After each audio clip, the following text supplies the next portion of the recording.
stand, and Flash Gordon was there. Still in limited release nearly 4 decades after its premiere, the Rocky Horror Picture Show has the longest-running theatrical release in film history. It gained notoriety as a midnight movie in 1977 when audiences began participating with the film in theaters. The film has a large international cult following and is one of the most well-known and financially successful midnight movies of all time. Recently, the formal dress optional cast from Delaware came to Westchester University for a performance, and I was lucky enough to sit down with the cast and talk about the cultural phenomenon that is the Rocky Horror Picture Show and what it meant to them and in their lives. I'm Sean Hall. I'm a 24-year-old ginger. Joined cast in 2009, became cast manager in 2010 because one person was stepping down, and I figured, why not? I can do it. I asked Sean what his life was like before Rocky and how the show had changed it. Does a time before Rocky exist? I don't think I did much. Life was boring. I had always known about Rocky Horror, and had always intended to eventually go see it. And I went bowling one day and noticed that the movie theater had a sign that said Rocky Horror, and it was 15 minutes away from me. So I finally went to go see the show. Rocky is everything now. It's my whole life. I've gotten the tattoo from Ed. I've got the tattoo that Eddie has in Rocky. Because it's my whole life. It's all I like to do now. We've gone to so many conventions to just meet people in the community. Is that a big part of it, meeting people? Oh, yeah.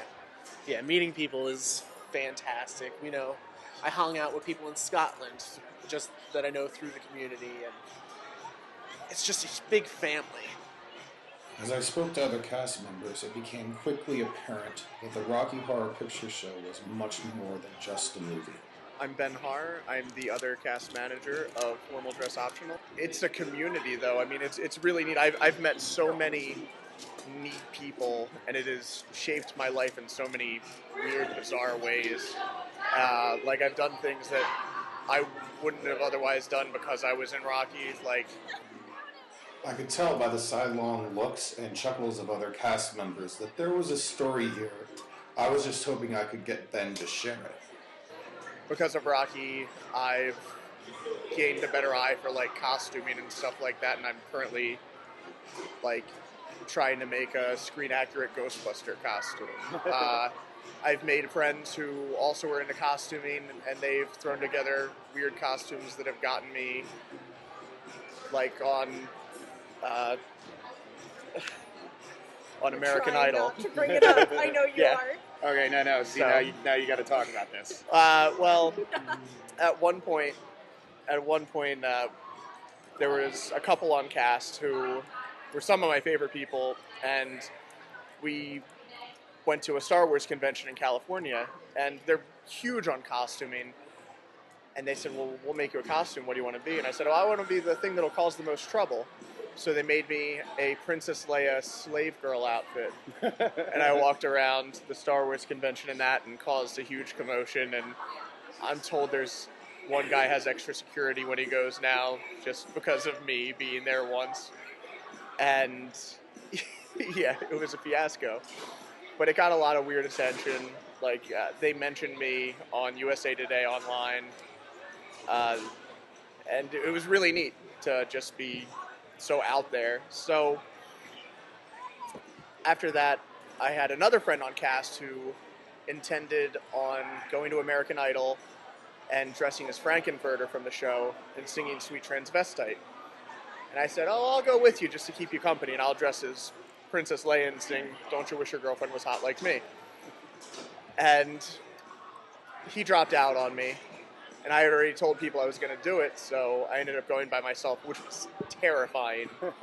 People who are trying to audition for American Idol are terrifying. They all think that like it's going to be their big shot, and like, man, I think if they saw you in someplace dark and they could stab you to get you out of the way, they would probably do it. They are scary. But they mostly left me alone because I was in a costume. I wasn't going to make it anywhere. But I did make it on TV. They waxed me on TV, which was also awful. So yeah, that was pretty much that of it. But it had to be about more than just some funny stories. I asked Ben what he thought it was about the Rocky Horror Picture Show that made it so timeless and such an international phenomenon.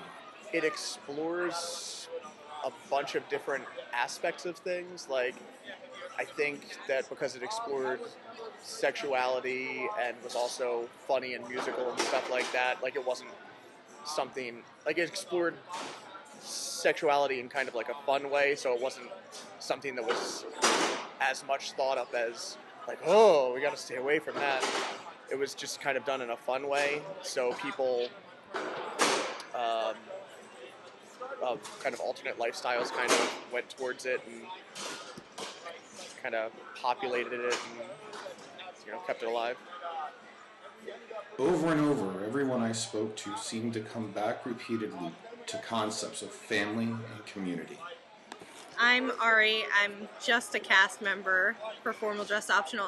Actually, I make a lot of the costumes and do a lot of prop making for our cast. The first time I ever went to Rocky Horror, my mother couldn't find a babysitter.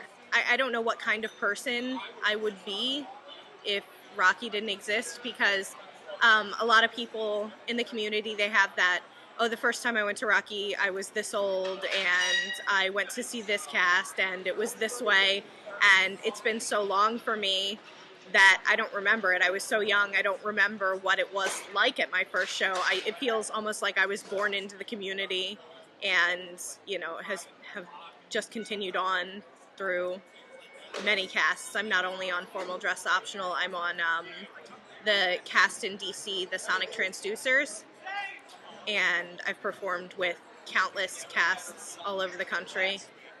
Sean and I just performed at Rhode Island for RKO Con.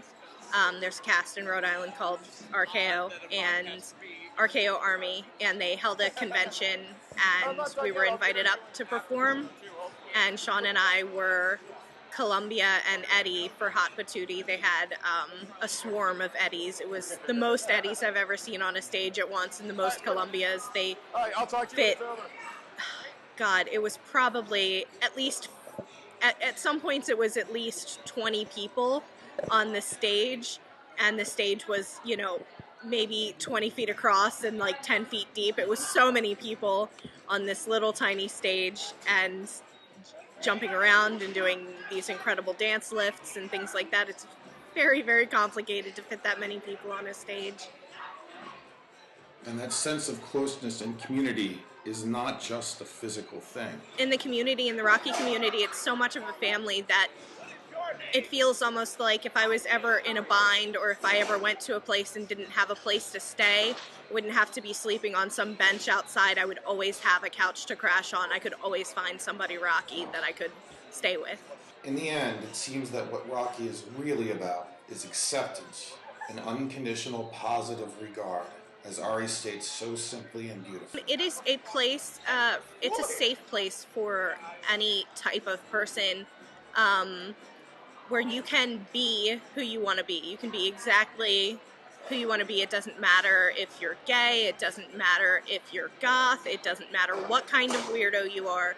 You are safe here, and nobody's gonna, you can run around like we all run around in our underwear, and nobody's gonna look at any one person running around in their underwear and say, oh, that person's old, or that person's fat, or that person shouldn't be doing this. It is for everyone. It is a place where everyone can be accepted. And that's really, you know, the thing that draws many people to it. I've talked to countless people that say that is what, you know, that is what drew them to Rocky, that they were comfortable there, and that it's just this purely safe place. It's fantastic, and that's how it extends out into the community, too. It doesn't matter, like when we go to the conventions, you meet hundreds of people you've never met before, and almost every single person that you meet, they come up to you and they're like, hi, I'm from this cast, how are you? Your family, you know, they immediately open their arms to you. It's a very open community where you can feel safe and be whoever you want to be.